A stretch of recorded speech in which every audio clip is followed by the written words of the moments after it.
Mick, you don't even get it. I listened to I reckon 5 hours straight of Hawk Talk.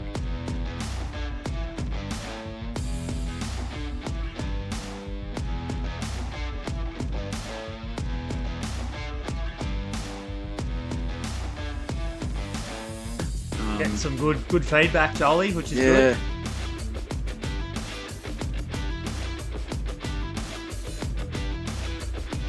My face ended up just sliding on the cricket pitch.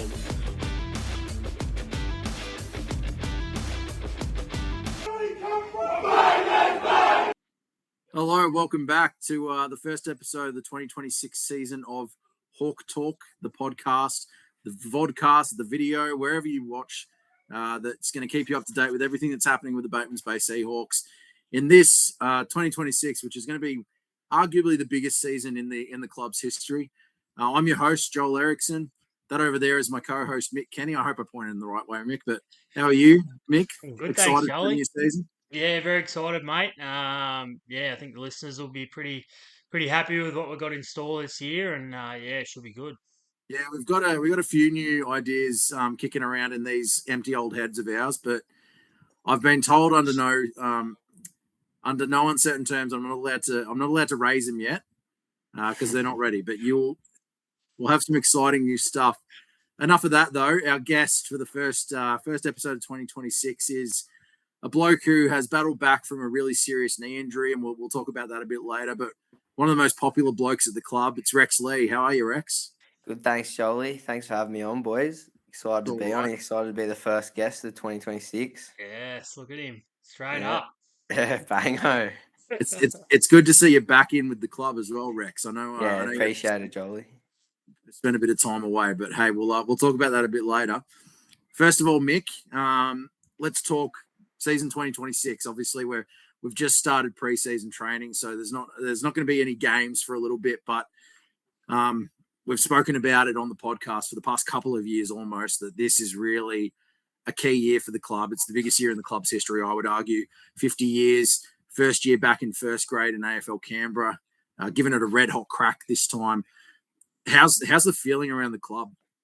I think it's pretty exciting, mate. Everyone seems to be up and about. We obviously just had we had a bit of a 6-week block of training pre-Christmas, we've been back into it last week. So the vibe's been good. Obviously, new coach, a few new players, new ideas, new voice. Everything's really fresh, and it seems like the boys and girls are really enjoying it as well. Rex, so you're obviously back in the fold, looking pretty physically fit from what I've been told. How are you feeling with the preseason, and I guess how's Marto going in your eyes with the new head coach as well? Yeah, I reckon it's been unreal. Just small sample size, obviously in the first week, but I think the boys are absolutely loving it. Like, he's just got a no fuss attitude, Marto, and as you can see from a small sample size, he's got a very high IQ footy knowledge. So, keen to keep picking his brain and just seeing what he does week to week. But, I think, everyone's, up for it, and it's going to be awesome, I reckon. And you've obviously got a few other senior guys around. Mick's going to be coaching with that team as well. Yeah. I believe, unless Mick was telling lies last year, Billy Alves is back in the fold, and obviously you got last year's coach from a couple of years ago, Blackers is there as well. Do you feel like there is a really strong leadership group around the 100%. Yeah, for sure, mate. There's plenty of leaders to lean on for sure. Like you said, all those boys, Billy around, Blackers around, and then you got the likes of JT, Thaney, Kyle, a lot of those older leaders in the group, and I think that sort of the playing group's in good stead with those boys leading from the front, I reckon, for sure. I reckon Kyle and Thaney would love you calling him older, but we can cross that bridge. A little bit older than me. They're getting on, mate. They're getting on. I'm getting on. I'm 23 now. Man, I wish I was 23. Yeah. You can stop saying things like that, please. Hey, Mick, how about you walk us through some of the big news to start the season? I know the first merch drop is still available, or is that gone now? Last day was Friday. We've obviously ordered a little bit of excess stock, probably not too much, but we'll have 2 other ordering periods throughout the year where, yeah, you can get into that. I've obviously got one of the new cord hats on as well, Good, so mate. yeah, repping them. But yeah, no, it's been pretty well received, mate. Obviously, yeah, a few new additions this year. We've got our 50-year retro rugby top as well, which seems to be selling really well as well, mate. But yeah, and obviously a few important things that are happening throughout this year. We've obviously set a date for our 50-year anniversary weekend, which is going to be a huge weekend. So we've got yeah, sort of a 3-day event with a golf day, footy, a ball, and then our reverse draw on the Sunday. So yeah, big weekend for me, mate. I feel like every weekend's a big weekend for you, mate. And look, let's talk round one as well. I know it's still a couple of months away, but it's going to be massive. Every club in the comp in Batemans Bay, we're going to get six massive games over the 2 days. It's obviously round one, gather round.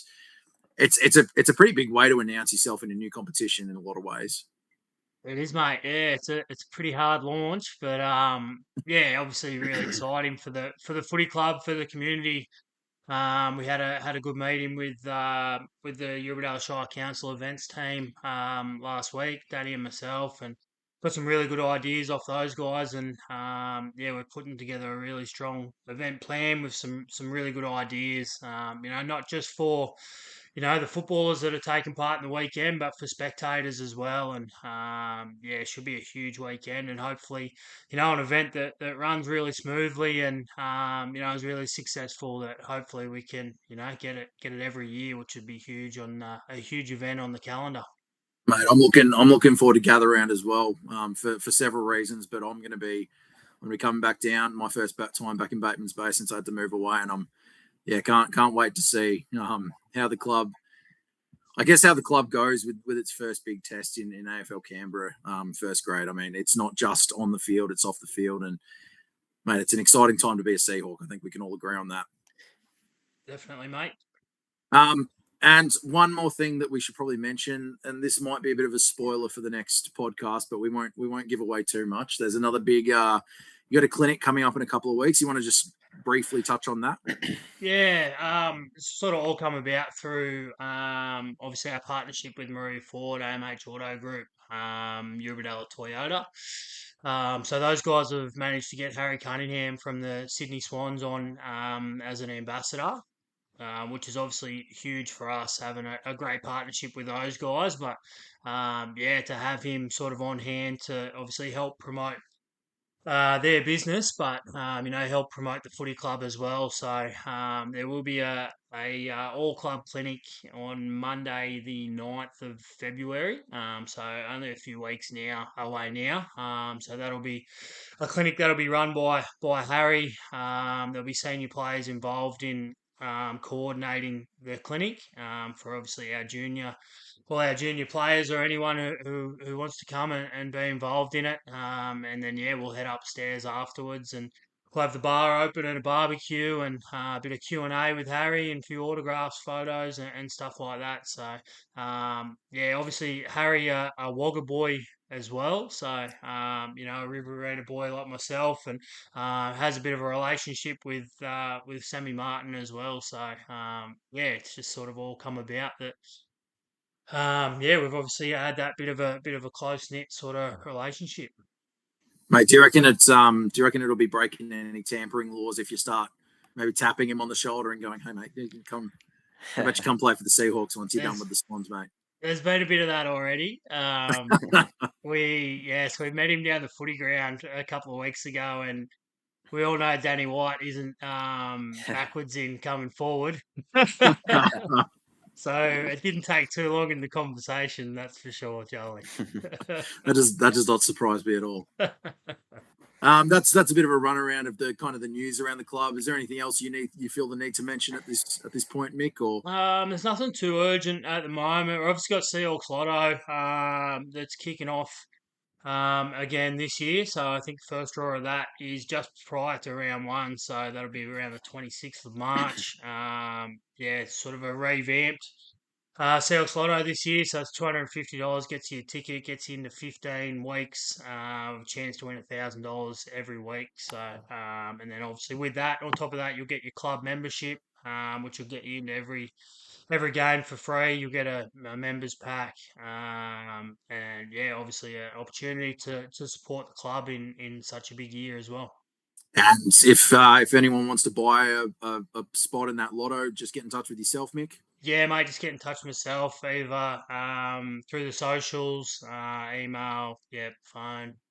You'll be able to Is find there- that easy enough. Yeah, and will there be a way for people to buy just a membership to the club if they're not wanting to be part of the lotto?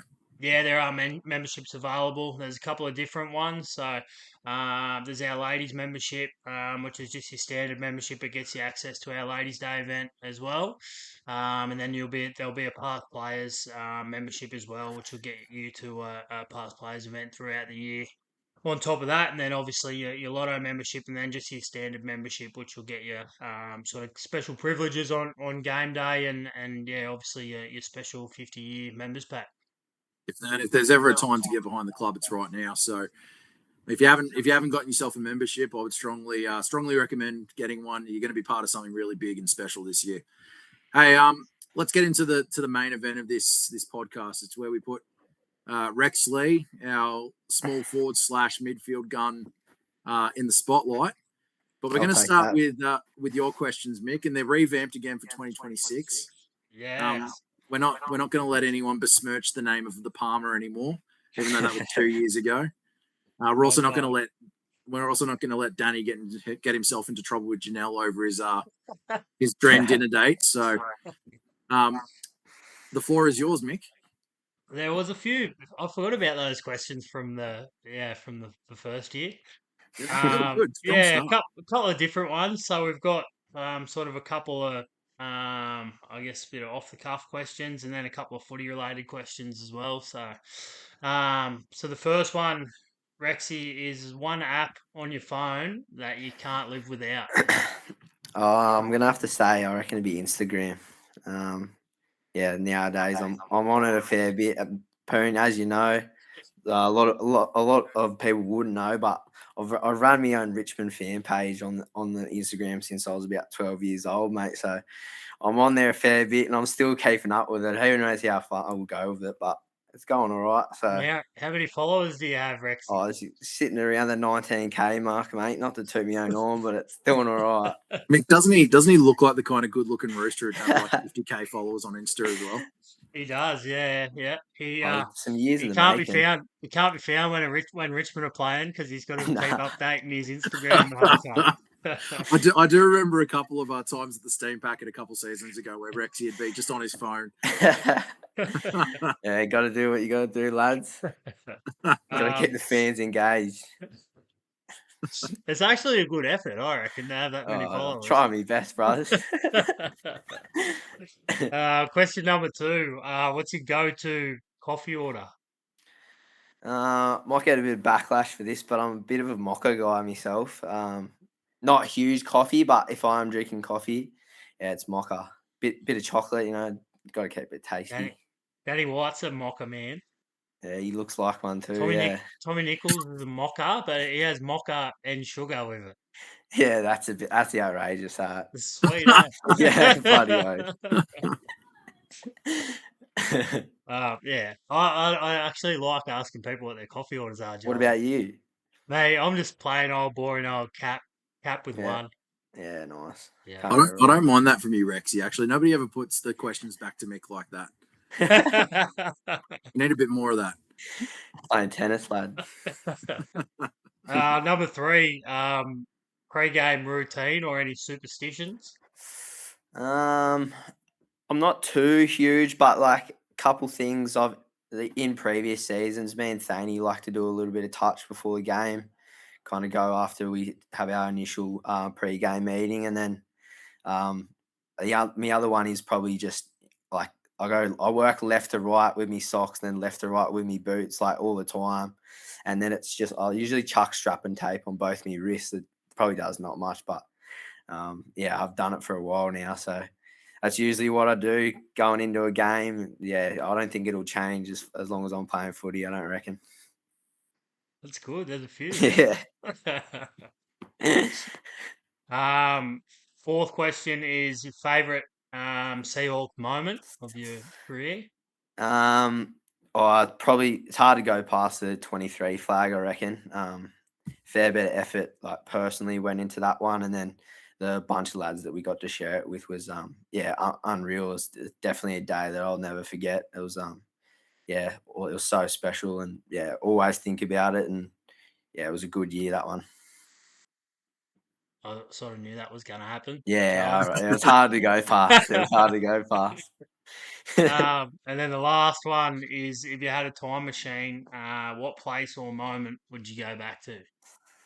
A tough one, that one, but if I had a time machine, I reckon the 2017 flag when the Tigers won the drought breaking premiership. Was watching it at home with my old boy, and it was let's just say it was emotional, but it was an awesome day. I'd love to go back there. Would have been a busy few hours on the fan page, mate. Yeah, mate, I was flat bicky over 17 through to about 2020.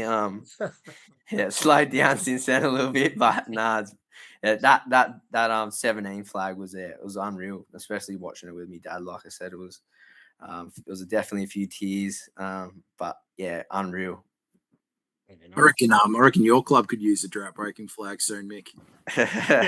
Just a drought, mate. Yeah, probably finals win a bit happy, Jolie. Maybe a top 8, lad. No, top 10 this year. Yeah, Surely. Wild card round. Hey, let's get stuck into the. I'm not even going to say the serious part of the interview because Mick brings the real hard hitting questions. But mate, just wanted to get to, I guess, let people get to know you a bit better, Rex, and your history with the club, and I guess your history with footy as well. So let's start from the start. How old were you when you did start playing footy, and where were you when you started playing footy? I think I started playing footy with the Seahawks first of all, probably about under 9s, under 10s, so pretty early. I'd loved footy before that, but it took a while to get kind of into the team sport side of things, and then once I started, I just didn't look back. But loved it, absolutely loved it, and like a lot of the guys that we have in the group at the moment as well, kind of just go through your age groups, work your way through, and it's been awesome. Was lucky enough to do some representative stuff with some of the GWS academy pathways and whatnot, and I definitely think that that's made me a better footy player now. And it's been a good journey, tough journey, but I will talk about it anyway. But wouldn't change it, I don't think, mate. What drew you to footy? What was it about the sport that kind of made you went, I want to play this? I think like a lot of lads, mate, just grew up kind of watching it, influenced by my family directly. So, grew up in Melbourne from about, when I was born through to about 6, 7 years old. So, obviously the footy influence down there is huge. So, got up here and it was still prevalent. So, I loved. I had to go and play it. So, pretty much just like my dad and my family. That were the main driving force behind me going and playing, I reckon.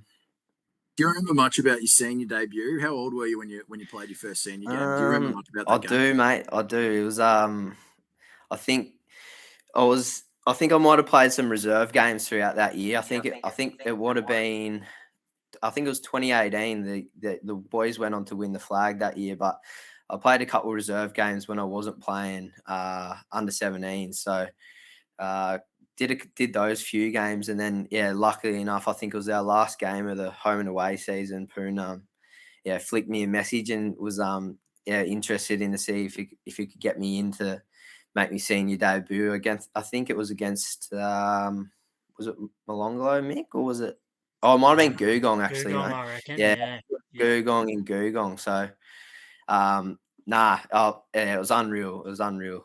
All the boys, got around me and walked away winners that day, which was good. So, but yeah, I think I would have been maybe just turned 16 at the time. So yes, definitely still a young tacker, but no, it was good, mate. Yeah, I'll tell you what, 16. That's you'd have to be one of the younger debutants that we've had for the club in the last couple of decades, at least. I think, Mick, or at least since your time here. Would that sound correct? Yeah, well, I think we had a fair few lads that year that obviously gave a bit of a taste. I think we had Will Aiken, who was part of our premiership side. He was your age, Yeah. Rexy. Yeah, I think Willie's a year older than me, but Yeah. he was definitely 16, 17 at the time. And then I think Bacco had a few games that Yeah, year. Bacco had a few games, and I think Dillard. Dillard and maybe Byer and Van Dyke had a Yeah. couple of cracks at it too. So Yeah. I think it was a good young crop of us that started playing that senior footy that year. So it was awesome. Pretty good situation, that 2018 team, where you were good enough to win a flag and be able to blood some of those young kids coming through. Yeah, for sure. Rex, you obviously, you touched on it before. You've had a pretty tough journey since you came to the seniors. Yeah. Obviously, you've just come back from rehabbing a serious knee injury, but my understanding is that's not your first bad one. How old were you when you did your first? So my first one, I think, was at the end of the 2020 season. So I think 2020, I was gearing. I felt like I was coming off a good 2019 season. Felt really confident with me footy and where everything was at. And unfortunately, obviously, COVID occurred and everything happened. Our season got scrapped. So ended up just playing touch footy for that off season. And unfortunately had me ACL rupture during me first game of touch footy. So it was an unfortunate series of events, but after that went on to get surgery that following year in 21. So 21 it was pretty much just another rehab year, mate, like last year, but still around the club, still always involved. And then 2022 was gearing up to get back. So I think my first game back from my knee injury was a pracky match down at my old school at St. Peter's. I don't know who we were playing, Mick, but played Tamora. Tamora Kangaroos, wasn't it? Yeah, we got washed out, so we had to take the game to St. Peter's.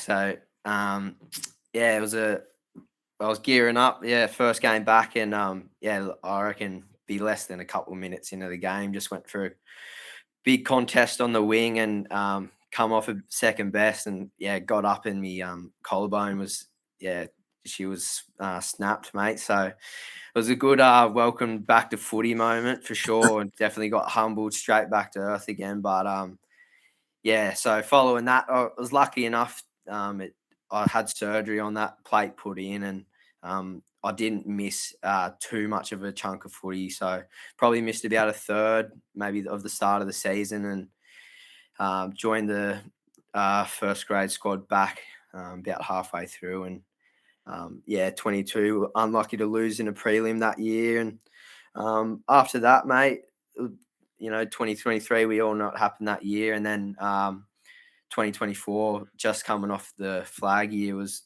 probably playing some of my best footy, I reckon, that I have. Feeling very confident, and unfortunately, struck again. So unfortunate that it happened again, but I think there was a few things out of my control, mate. I couldn't really prevent the injury as such, but definitely some learnings from it, and like both physically and mentally. But that's kind of the history of my injuries. But on the road back now anyway, mate. That's three pretty nasty ones, but I mean two ACLs before you turn 25. That's rough. I mean, I think it was two when I was 22. So it's definitely not a good strike rate at all. But just I think the biggest thing for me personally, mate, is just I think everything happens for a reason, and yeah, it's been a shit go, but I think just plenty of learning to take from it, and this year's like I think coming back to footy and everything like that, I'm just not only to prove to myself that I can do it, but to anyone that's kind of gone through some serious injuries or just anything in life really, that you can get through it, and there's definitely light at the end of the tunnel for sure. Correct me if I'm wrong, Rex, but that second one, I think that was that an away game against Ainsley? Yeah. So it was a bit of a weird one. I think I might have first injured it against A&U actually. I think I was leaping for a mark, and I've had the similar movement where it kind of jolts in and out. Consulted with my physio at the time, and we didn't opt to get a scan. I think he thought that it was intact, and it definitely well could have been, but spent the next kind of month to 6 weeks kind of rehabbing to get back to a point, and I actually felt really good at training, no real hiccups, anything like that. Was making some good progress, and what came back against an away game against Ainsley, and just went to tick lead out of the goal square, and same movement happened straight away. I knew straight away that it was the ACL again, but that was how it happened for the second time.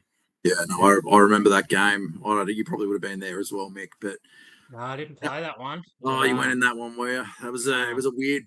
I don't know if you remember, Rex, but it was a weird. Yeah, mate, it was a weird. It was a weird. Yeah, it was a weird feeling. It was a weird feeling personally. I think for myself as well. I kind of, it was.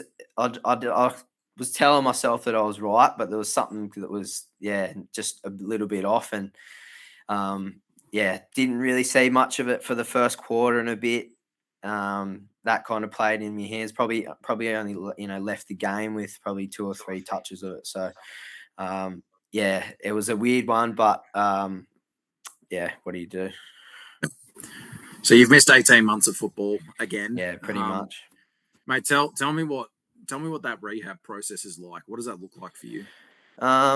There's definitely a fair few stages to it, mate. But I kind of took some time off after the second one.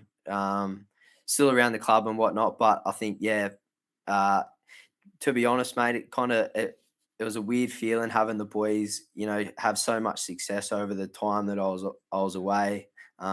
It's hard to not get jealous, but you just want to be a part of it, But pretty much took some time off, and worked really closely with our current physio, Jack Matthews. So he's been awesome, mate. He's been by my side the whole time. So got in the gym pretty much once my knee was right to start building some strength back up. And used the next kind of 6 months to do that. Got surgery booked in for January last year. I think it's actually tomorrow is a year to the day that I'll be a year post-op off my second one. So had surgery in January, and I went into surgery really good. So feeling was really strong. Did a lot of prehab work with alongside Jack, and that's probably what's kept me in the best stead going forward, mate. Like Poon can attest to it as well. Like I've bounced back probably quicker this one than my first one, just I think due to the amount of work that I put in before surgery. So post surgery, bounced back quick, mate, and then probably did some testing, and there's a fair few different rehab stages that you have to go through, but I think just more importantly celebrating the little wins along the way. So don't really you obviously got the end goal in mind, but it's obviously, as you know, 12 months is such a long period of time. You kind of just have to grind it out and break it down into little small wins. So at the time I was just focusing, get back walking, and then it was, get your strength back. Once that was done, it was let's get back running. And I think I was probably running about 2.5 months post-op, which was pretty crazy. I don't think Jack had really seen that happen before either. So I was proving to myself along the way that I could do it. And to be honest, mate, after that second one, I definitely had some doubts whether I'd get back. And like you said before, two knees at 22, it wasn't the best situation to be in. But I think, this process, I've proved to myself that I can get back to that point. So just kept ticking them off. And then by about 5-6 months post-op, I was able to kind of get back on the field with the lads. So introduce some kind of change of direction movements, and was able to kind of get out there and have a kick of the footy. Obviously, he was non-contact at that stage, but that was really good, mate. To be able to be around the squad while dealing with that sort of injury, all the boys rallied around me, and it definitely made the whole process a lot easier. It would have been a whole different story if I didn't have them, I reckon. So yeah, after that, it was a weird timing, but the boys finished up their season just as I was kind of ramping up all my training. But it's given me a great platform to kind of build off and, have a full year off and just, focus on all the areas that I thought I needed to work on, etc. So after that, I've been, ripping in since then. And I can probably say that I'm going into this season probably the fittest I have ever been. So feeling strong in a lot of areas, and I'm really looking forward to the season ahead, mate. But can't wait. For reference, Rex mentioned earlier that tomorrow is a year since the surgery. We're filming this on Monday, so by the time this comes out, it will have been a couple of days ago. But that wasn't even planned. We didn't. I don't think we realized. Yeah, I just looked before actually, and I was like, that's crazy. So I think Mick just has this intuition where he's like, "Oh, who's the perfect person for?" Oh no, Rex. I just wanted to get the viewers up, mate, with Rexy's pretty face on here. Well, I mean, we got to have someone. We got to have someone to play that role, mate. Because if it was just the two of us, we'd have no shot. Hey, Mick, I'll ask you this question. Rexy mentioned that he managed to get back to training and back on the paddock with the guys. I mean, we all know how supportive that squad and that crew is. But tell me what the reaction was like when they saw Rex with the boots on, ready to train. Oh, mate, unbelievable. Like, he's just, like you said, a bloke who's 22 and has had 2 ACLs. There's not too many blokes that come back from that, but, he's just headstrong. His willingness to, work his ass off when, others just wouldn't do it. I know that he talks about the group as getting him through it, but I think what he gives us as well, and he inspires us in, the amount of work that he's put in on himself. And he spoke about Jack Matthews. Jack just can't believe the amount of work that this bloke's done in the last, 12 months to get himself in this position. And, like I said, and there wouldn't be too many other blokes that would go through that and they'd come out the other side. And like he said, the fittest that he's probably ever been. So, it was a huge moment, mate. We've had a couple of those. I still remember when he come back in 2022 from those, obviously the first ACL and the collarbone. Still remember that game at home. So I know he speaks about other blokes bringing him through it, but he inspires a lot of us older blokes as well, mate. I think one thing you can't accuse Rex of is being lazy on the training pitch. He trains as hard as anyone else at the club. So I know it must have been mentally tough, but I guess if anyone's going to be able to get through 2 knee recos, basically before the age of 22, as you said, Rex, it'd be you. Cheers, mate. But let's talk about your rehab. You kind of walked us through the process, but I kind of want to get I want to get a bit of an insight onto what your psyche was like, because obviously rehab's tough physically. We know that. Was there ever a time where you thought this is too hard? Yeah, for sure, mate. Like I said, kind of initially after it all happened, it was a lot of thoughts going through, and a lot of dark ones as well, to be honest. But it was definitely a tough process. Kind of just had to let time do a little bit of the healing, and was a weird one because I wanted to be directly around the group, but I found every time that I was there, game days, etc. I'd just be so like hung up on not being able to be out there. But I kind of put that to the side and was able to, get there and do what I could. Like, as you know, you boys gave me a couple of roles on the bench and, helping out with the forwards and a few other things off the field. So I was kind of filling me cup doing that sort of stuff. But yeah, mate, it's definitely been up and down, but I felt like towards kind of halfway through me rehab last year, like I said, I was starting to kick some goals physically, and that kind of gave me the confidence mentally. And I think I just love it too much, mate. Like, and I love the boy being around the lads and everything like that. It's just something that I don't think I could see myself giving away at such a young age. Even though I've definitely got excuses to do, but and probably my girlfriend's another one, a huge one, mate.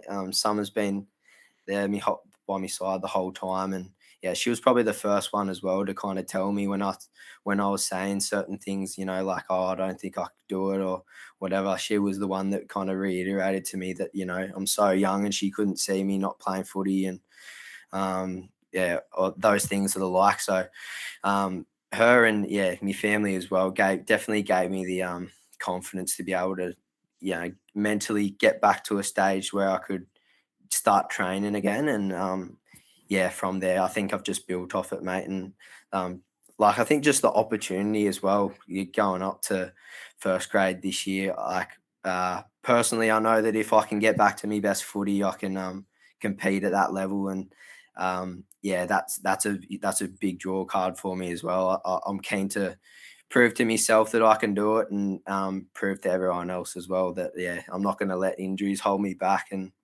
I reckon keen as, mate. Well, you kind of touched on it. Like, I don't think anyone would have blamed you as a 22-year-old having your second ACL. I don't think anyone would have blamed you for going, you know what? I've got to think about my future. I've got to think about the health of my body moving forward. I'm ready to, kind of give this away. I mean, we're not that far removed from when an ACL was just about a career ending for even professional players, let alone guys at amateur clubs like yourself, Rex, who have, you have to go through the public system. You have to for sure push all the rehab yourself, mate. I think the fact that you've managed to come back from this second one, and I think Mick will attest to this as well. But it just shows how mentally strong you are. It's probably a really good sign. It's a really good kind of praise of the club as well, that you were just so keen to kind of get back in and into the fold. And mate, I think I speak for everyone at the club would say when I say that we're extremely proud of the way you've fought really hard through this second rehab, and we're all so keen to see you back on the field in round one. It'll be a great day, and it'll be cracking to see you. Hopefully up there, mate, bagging a few goals, eh?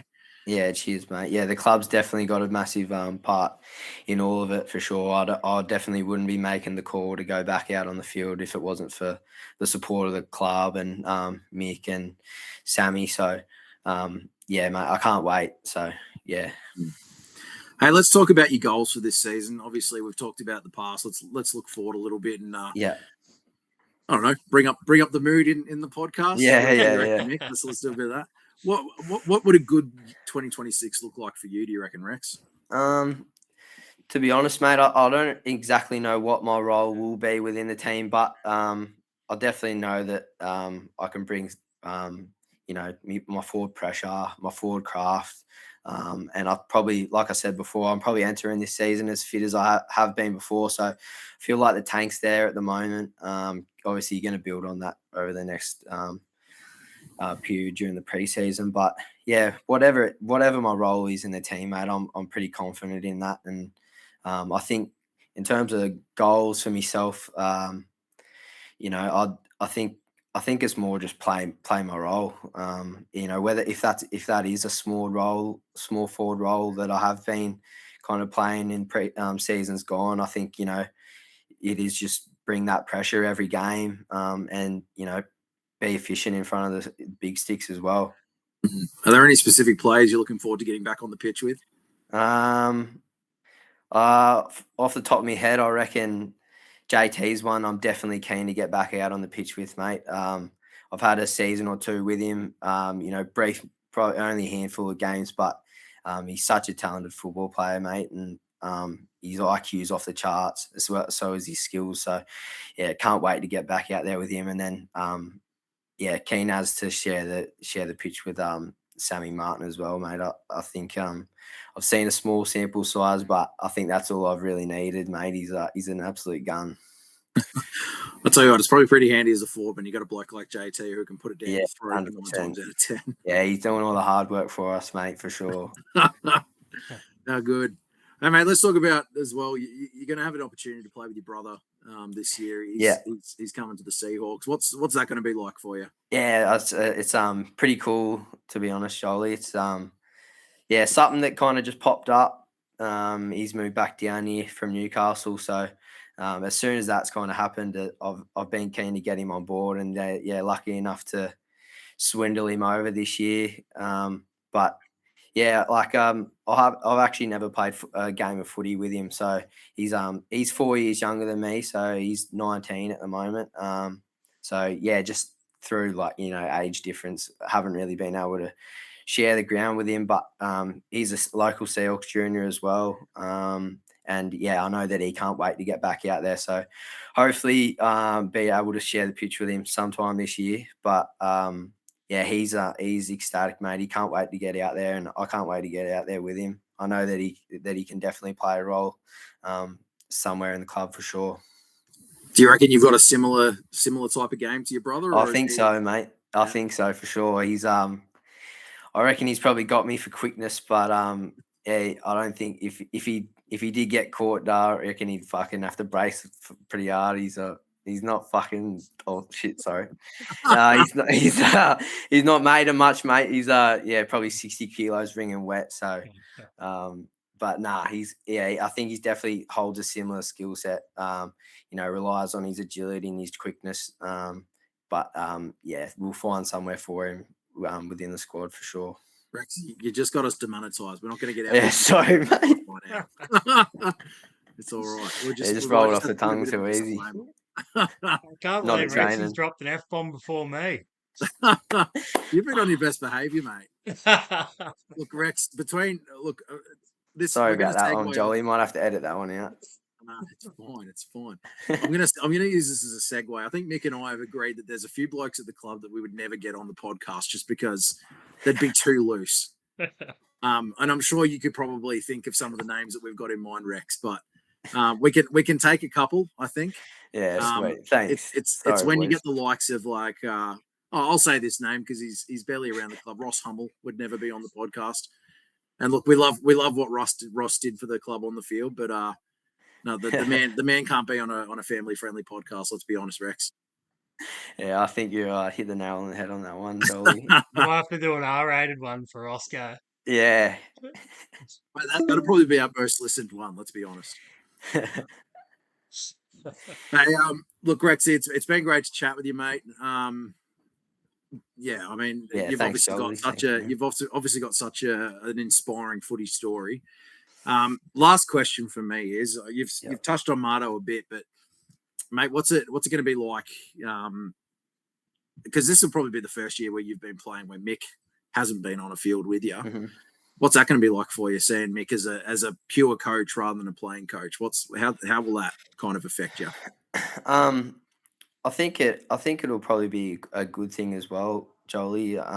Poon's someone I've been able to take a lot from on and off the field, and having him on the sidelines as well. I know that he's always somewhere that I can go to, and he's such a footy head, so he knows exactly what's going on and what I'm doing right, what I'm doing wrong. So someone I can lean on to talk to when it comes to tactically football side of things, and then also just someone I can talk to whenever, mate. So he'll be around whether he's on the field or off the field anyway. So it'll be good, mate.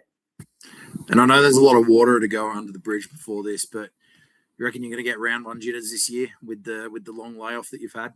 For sure. I'm pretty keen for these couple of trial games, to be honest, mate. I think that's probably where I'll get a lot of my nerves out. I don't think the whole like stage of round one doesn't really bother me too much. I think it's more or less just personally just getting back out on a footy field, mate.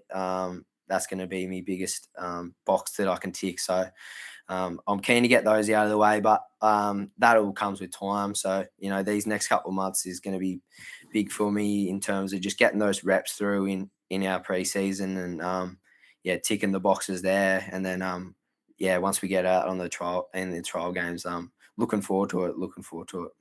And last question from me, Rex. I think that's about the third time I've said it, but this will. No, you're right, mate. How is the knee feeling? Because obviously, there's probably going to be a little bit of residual feeling there, or pain, or potentially a lack of confidence. But how are you feeling with the knee? No, it's feeling really good, mate. Like I said before, I've been working with Jack super closely. I'm pretty much chatting to him every day. He's probably annoyed of me at this stage, but I'm flinging texts to him left, right, and center, whether it be this or that. So, I'm constantly just trying to better myself and put myself in the best position to get on the footy field. So, I don't want to leave any stone unturned. Like all of last year was a big kind of 12 months for me, but I did a lot of testing, a lot of strength testing, and went to Sydney for a full blown kind of movement kind of tracking and session. Hard to kind of explain off the top of my head, mate. They look into a lot of different metrics, different bits of data, and all of those things I think just kind of reassure me and reassure Jack that I'm good to go. So I just don't want to leave any stone unturned, but confidence is there. Knees feeling good. Haven't really got any sort of pain, anything like that. So I think I'm slowly getting away from actually thinking about it during trainings and matches and that. There's sometimes that I'll think about it, and like every now and again, just considering that I'm coming to the end of my rehab phase and return to play is very close. So it's still there, but like I said, as the reps keep coming in, we'll be good to go, I think, mate. Oh, good. Hey, Mick, outside perspective, how's Rexy looking on the training field? Looking red hot, mate. Yeah, he's looking very good. In the wet the other night, he's looking very good. But Jetty Lee's looking good too. Very similar to Rex. Yeah, very similar. He's light on his feet. Very quick, very fit. But yeah, probably a bit of a light frame. But excited to see both those lads go around this year, and excited to see what they can do. Oh, Mick, I was actually asking you about how he was training, but hey, if you want to say he looks good as well, you do you, mate. I'll take Always, it, mate. Always. Thanks, mate. We're just going to be you're going to be the thumbnail for this week, Rex. Just your face, and Sweet. That'll get us through. I think we're done. Everyone will just swipe straight over it, mate. I guarantee you. I don't know about that, mate. Heck, we still get listeners even when it's just me and Mick on the podcast. You'll do just fine. Hey, I think we're done. That's a good first one back. Thanks again, Rexy, for coming on. Thanks, boys. I really appreciate it. Oh, mate, it's been a pleasure to have you on the podcast. Pretty early start this year, Mick, but we've got as we said earlier, we got some big plans. We'll be back every fortnight at this stage. We will be dropping a new podcast every Thursday fortnightly. So this one will be, I guess this will be the 22nd of January if you're listening to us. Is that correct? You hold me to that, aren't you? Yeah. Or we will edit this out. But every fortnight you'll get a new podcast, similar kind of format as last year. We're really going to focus on the characters and the people around the club that make the club so great, especially this year in our 50th year in our first year in first grade. But let's get cracking on another great season, Mick. It's good to see you again, only after about, let's face it, about 6 weeks. It hasn't been that big of a break for us. Yeah, it's good, mate. It's good to obviously thanks to you too, mate. Still in the state and still jumping on and helping us out with this. So obviously very, very lucky to have you on board, mate. Well, just quietly, I think I might be on a microphone of some description during gather round as well, and Yeah, we can might you see in a couple of months, Jolie? Be yeah, good. you will. We might even do a live podcast, hey, if we can figure that out. So we'll Jeez. see There though. I'm probably cashing checks I can't pay here. Let's be honest. But yeah, look, I think that's a wrap for this week. We'll see you in a couple of weeks. Thanks, guys. Thanks, Beautiful. boys. Thanks, boys. Thanks, Rexy. Cheers.